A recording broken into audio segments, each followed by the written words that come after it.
ఐదవ కీర్తన మొదటి వచనం. యెహోవా నా మాటలు చెవినిబెట్టుము, నా ధ్యానము మీద లక్ష్యముంచుము. రెండవ వచనం. నా రాజా, నా దేవా, నా ఆర్తధ్వని ఆలకించుము, నిన్నే ప్రార్థించుచున్నాను. మూడవ వచనం.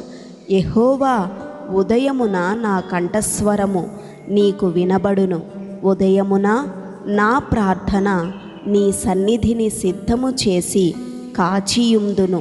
నాలుగవ వచనం. నీవు దుష్టత్వమును చూచి ఆనందించు దేవుడవు కావు, చెడుతనమునకు నీ యొద్ద చోటు లేదు. ఐదవ వచనం. డాంబికులు నీ సన్నిధిని నిలువలేరు, పాపము చేయువారందరూ నీ కసహ్యులు. ఆరవ వచనం. అబద్ధమాడు వారిని నీవు నశింపచేయుదువు, కపటము చూపి నరహత్య జరిగించువారు యెహోవాకు అసహ్యులు. ఏడవ వచనం. నేనైతే నీ కృపాతిశయమును బట్టి నీ మందిరములో ప్రవేశించెదను, నీ ఎడల భయభక్తులు కలిగి నీ పరిశుద్ధాలయము దిక్కు చూచి నమస్కరించెదను. ఎనిమిదవ వచనం. యెహోవా, నా కొరకు పొంచియున్న వారిని బట్టి నీ నీత్యానుసారముగా నన్ను నడిపింపుము, నీ మార్గమును నాకు స్పష్టముగా కనపరచుము. తొమ్మిదవ వచనం.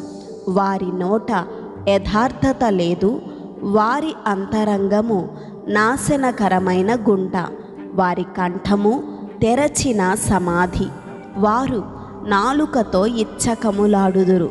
పదవ వచనం. దేవా, వారు నీ మీద తిరుగబడి ఉన్నారు, వారిని అపరాధులనుగా తీర్చుము. వారు తమ ఆలోచనలలో చిక్కుబడి కూలుదురుగాక, వారు చేసిన అనేక దోషములను బట్టి వారిని వెలివేయుము. 11వ వచనం. నిన్ను ఆశ్రయించు వారందరూ సంతోషించుదురు, నీవే వారిని కాపాడుదువు గనుక వారు నిత్యము ఆనందధ్వని చేయుదురు. 12వ వచనం.